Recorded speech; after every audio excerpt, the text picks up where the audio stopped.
जय माता दी दोस्तों, कैसे हैं आप सब। चलिए शुरू करते हैं आज की कहानी। राशि, मुझे कल एक मीटिंग के सिलसिले में दिल्ली जाना है। चाहो तो तुम भी साथ चलो।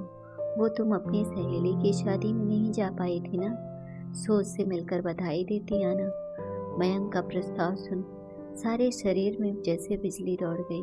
अपनी सबसे प्यारी सहेली छवि से मिलने की बेचैनी, उसके जीवन साथी के बारे में जानने की इच्छा अचानक से अपने चरम पर पहुंच गई। 2 महीने पहले उसकी शादी का निमंत्रण पत्र आया।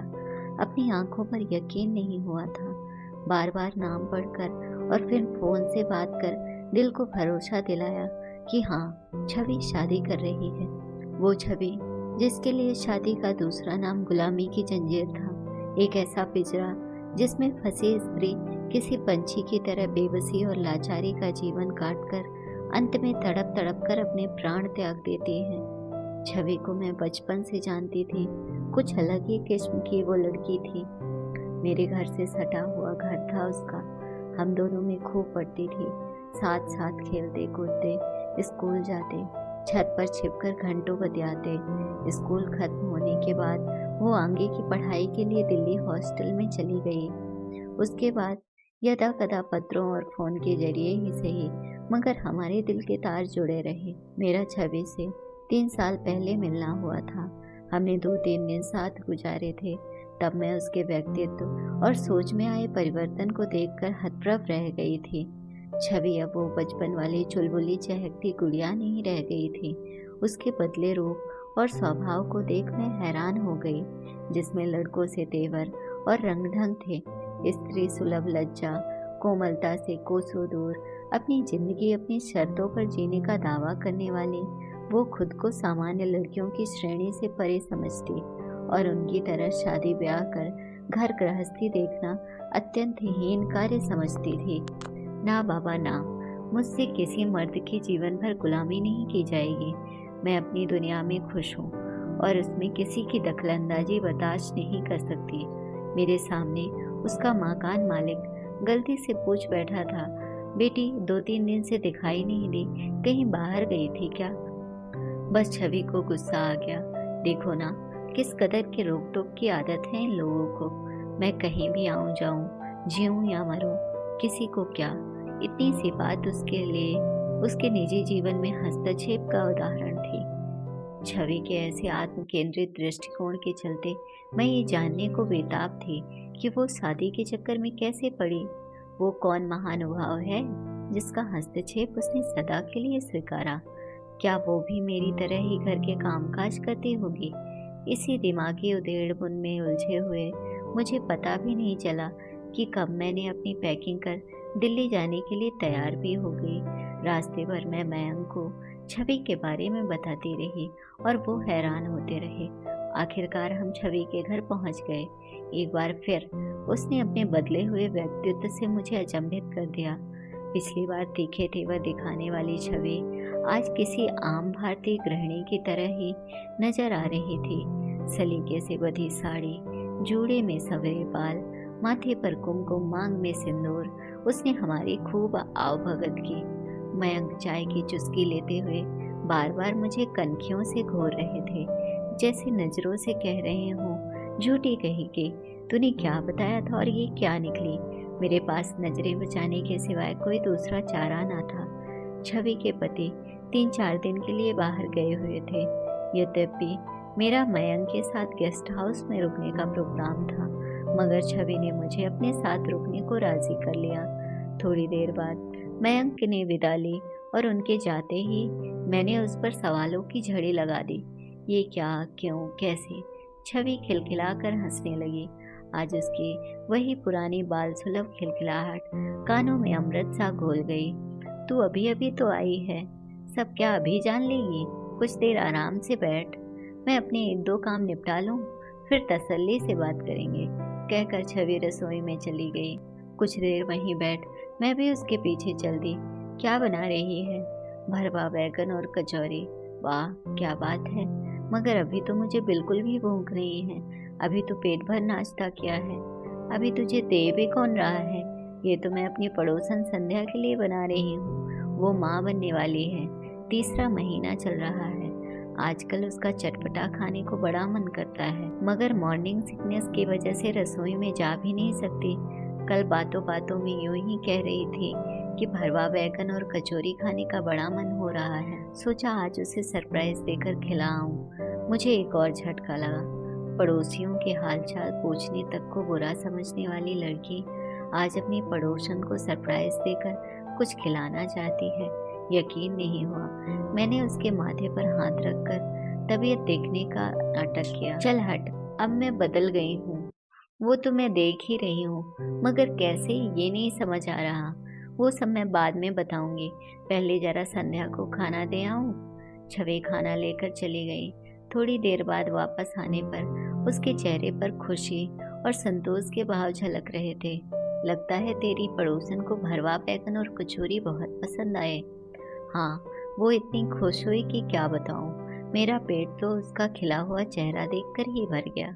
सच, दूसरों के लिए कुछ अच्छा कर उन्हें खुशी देने में कितना सुख है, ये मैंने बहुत देर से सीखा। कहते हुए छवि की आंखों में एक अजीब सा सूनापन छा गया। वो अतीत में ताकने लगी, जैसे अतीत की किसी चौखट को छूने चली गई हो।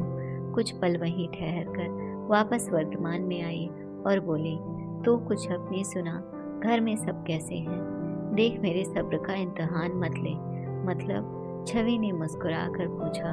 मतलब ये कि मुझे तेरी पर्सनल डायरी का एक एक पन्ना पढ़ना है। जब हम इससे पहले मिले थे तो तू बिल्कुल भी ऐसी नहीं थी। उसके बाद तेरे जीवन में ऐसा क्या हुआ जिसने तुझे इतना बदल दिया? बताती हूँ। पिछले साल की बात है। मैंने अपनी नौकरी बदली थी, इसलिए फ्लैट भी नए ऑफिस के आसपास ही देख रही थी। बड़ी मुश्किल से एक जगह घर मिला। वहाँ अधिकतम मध्यम वर्गीय और निम्न वर्गीय लोग रहते थे। हर एक को हर दूसरे की एक एक बात का पता रहता। कौन कहाँ जा रहा है, कब आ रहा है, कौन बीमार है। तू तो जानती ही है मुझे। इन सब बातों से मुझे कितनी चिढ़ होती थी, इसलिए मैं शुरू से ही अपने आसपास रहने वालों से कटकर रहा करती थी।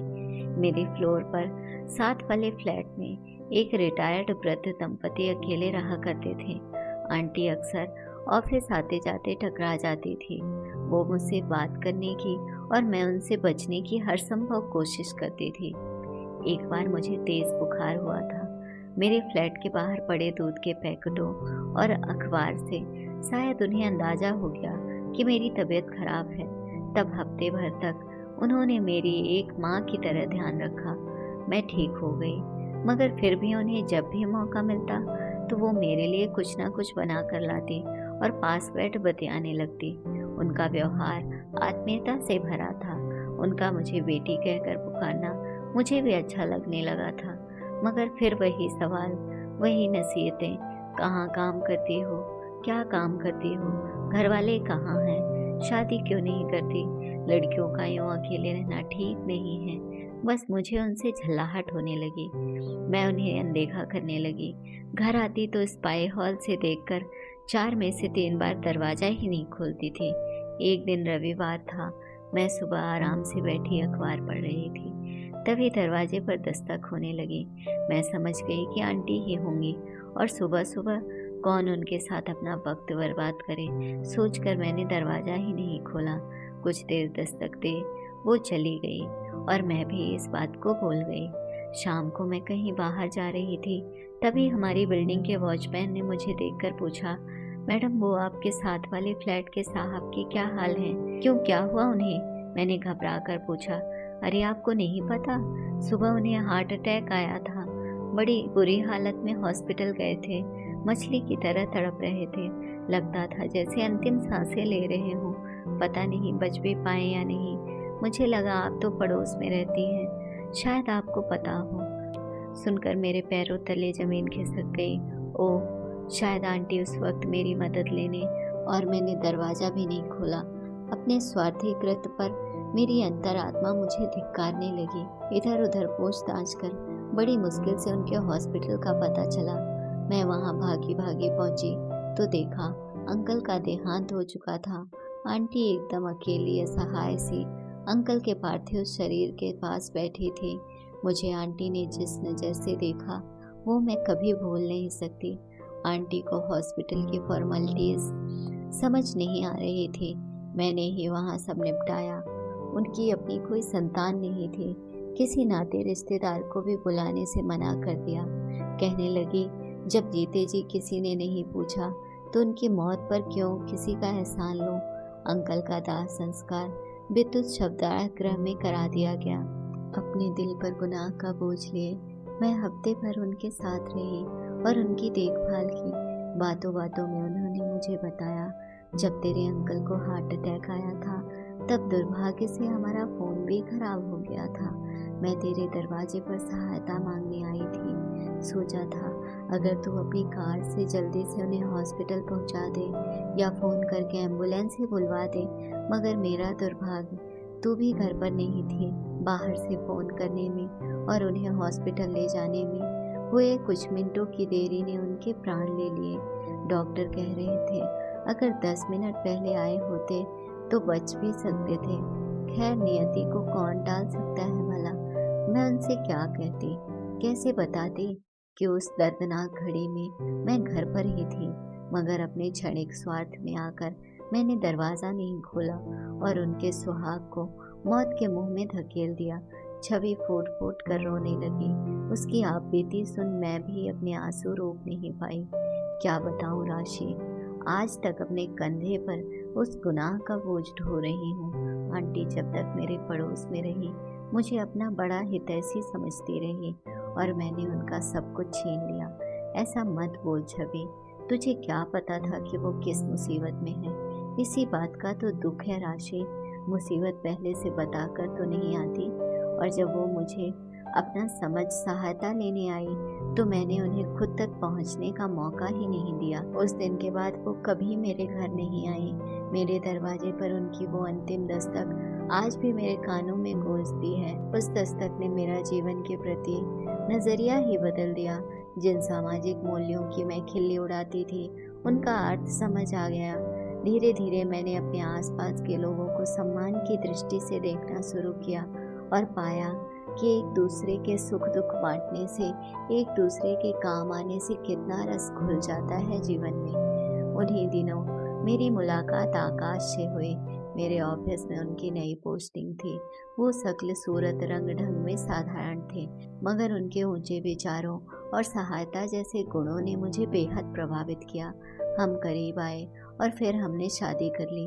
आज मैं अपनी गृहस्थी और अपने समाज में बेहद सुखी हूँ, मगर आंटी की उस अंतिम दस्तक की फांस दिल में कुछ ऐसी चुभी है कि निकाले नहीं निकलती।